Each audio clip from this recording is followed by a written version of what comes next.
let's say Trey Lance doesn't win this quarterback competition.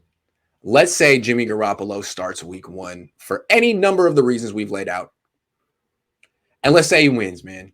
He started 8-0 in 2019. And remember, he was not playing well in camp. He threw 5 picks in one practice, like 5 straight passes were intercepted. It was amazing. It was like after the first 2, it was like, is he going to do it again? Yes, he is. Is he going to go for 4? Yes, he is. It was quite amazing. So that happened. And then there were reports from Mike Silver saying, hey, man, the Niners really like Nick Mullins. If Jimmy Garoppolo was coming off that torn ACL, if you remember. Right. And there was some like, is he going to be good? And they were saying they like Nick Mullins. If Jimmy Garoppolo has a slow start, short leash, yada, yada, yada, 8-0 start.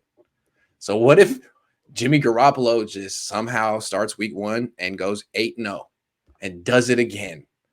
Does this what happens, man?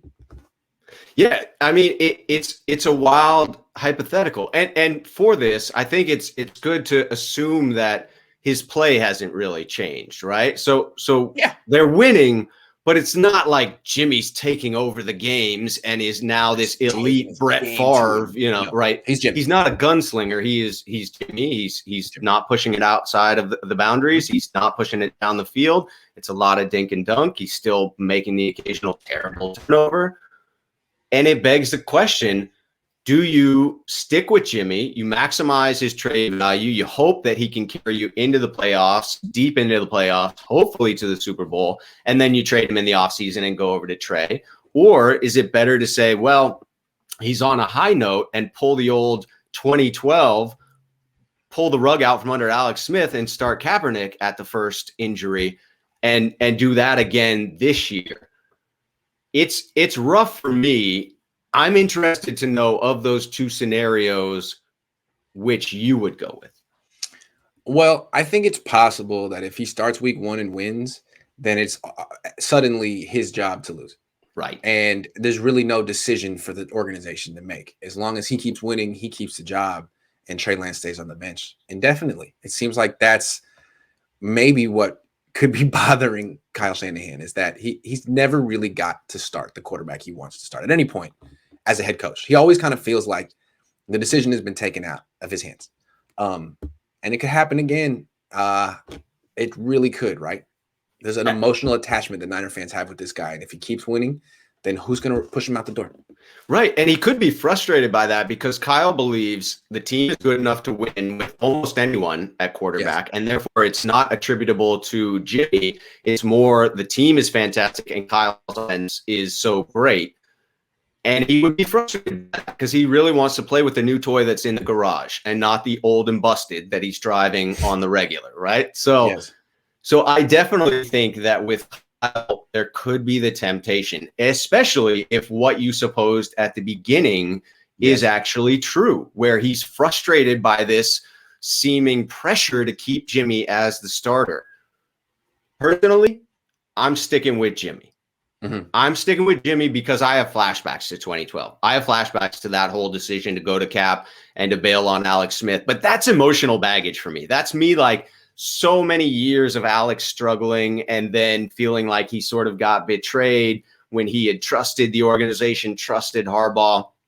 I don't think that that's exactly the case here. I think in this case, the organization doesn't owe Jimmy much, if anything, from this point forward. They have certainly compensated him well and given him chances to be successful.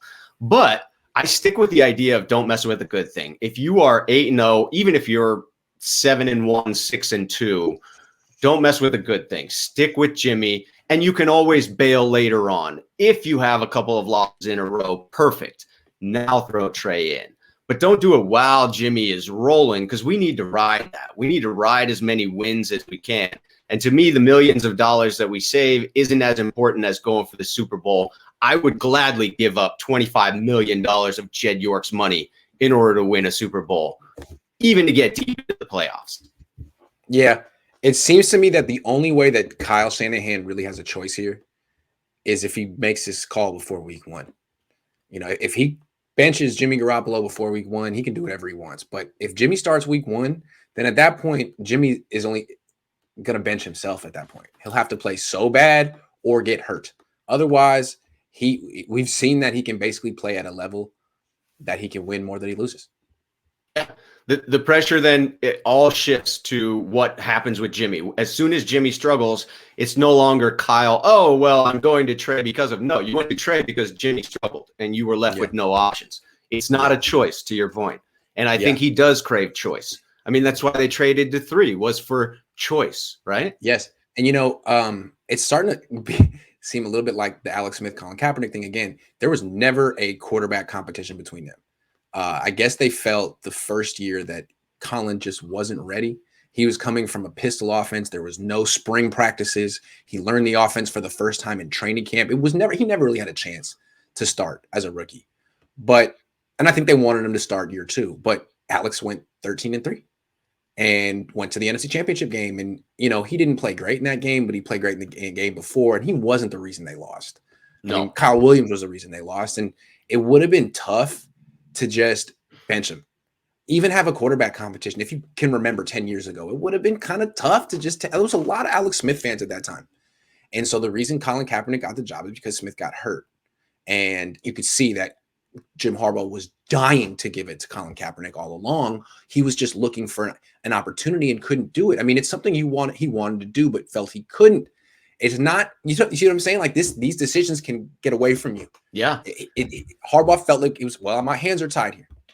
And so this one hasn't gotten away from Kyle yet. Yes. This one is still in his court, still his right to make a decision. But as to your point, as soon as week 1 hits, that choice evaporates. Because now if you've started Jimmy, it all depends on his play. If Jimmy's winning, you got to stick with him. But if he doesn't, now you were forced into the switch. That's why I think I think there's going to be some urgency from Kyle Shanahan's from him to prove that Trey Lance is ready to fast track him. It's like I keep going to the car analogy. It's like Kyle's 16 and Jed York and John Lynch are his parents, and they've given him this kind of terrible car, but they have the Kia Stinger in the garage, but they're telling him it's not ready. And Kyle's like working on it himself, being like, no, it's ready. What'd you say? The carburetor? Got that. No, it's good. I know what I'm doing. And it's like, let me please drive this before the summer ends. Come on. I'm not trying to take old and busted out to the strip. Come on, man. Hook me up. And it will be interesting in the preseason games to see if Kyle calls the plays to sort of highlight what Trey can do, but also emphasize what Jimmy can't. Maybe force Jimmy into some scenarios where he has to throw outside the numbers, has to push it deep, and test him. I got a theory. Okay, it's theory day, all right? So 2019, that day that Jimmy Garoppolo threw 5 picks in a practice, what was that? I almost felt like that was orchestrated by Kyle. Not that he made Jimmy throw the picks, but a lot of times if a quarterback throws a pick in a practice, they back off. Right. They're like, you know what? Let's, do something else. It's like Kyle kept going back to it. It's like, oh, you just threw a pick doing that? Let's do something similar. Let's see how many times you're going to make the same mistake in front of the media, because it became a national story. I mean, people who weren't there, people on NFL Network were talking about it. It's like, I don't know. It just seemed like it wasn't orchestrated, but it absolutely could have been prevented by the coach. And he was like, hey, man, come on, buddy. Let's do it again. Do it again. You're on your own, pal. You're on your own. So I wonder. I always felt that whenever CJ Beathard got in the game, anytime, real games, preseason games, it was like all the stuff that Kyle Shanahan wasn't calling for Jimmy, like the rollouts, the dinks, and like really easy throws. Yeah. Really easy throws. And I think we're going to see that for Trey. Could have thrown in a jet sweep to stop the trend of interceptions, but didn't. Didn't. Before we get to this, I would just like to say I would pay to have seen live video of those interceptions and your inner monologue as it was happening. I just imagine that was delightful. It wasn't an inner monologue, let me tell you. It was me going up to every beat writer being like, do you know that he's just thrown 3 in a row? Do you think he's gonna do it again? He did it again. Oh, 4. Where did you see that? Can he go for 5? Can we go for 5? Can we go for 5? Like that scene in Ferris Bueller where they're at that Wall Street throwing up numbers and stuff. 5.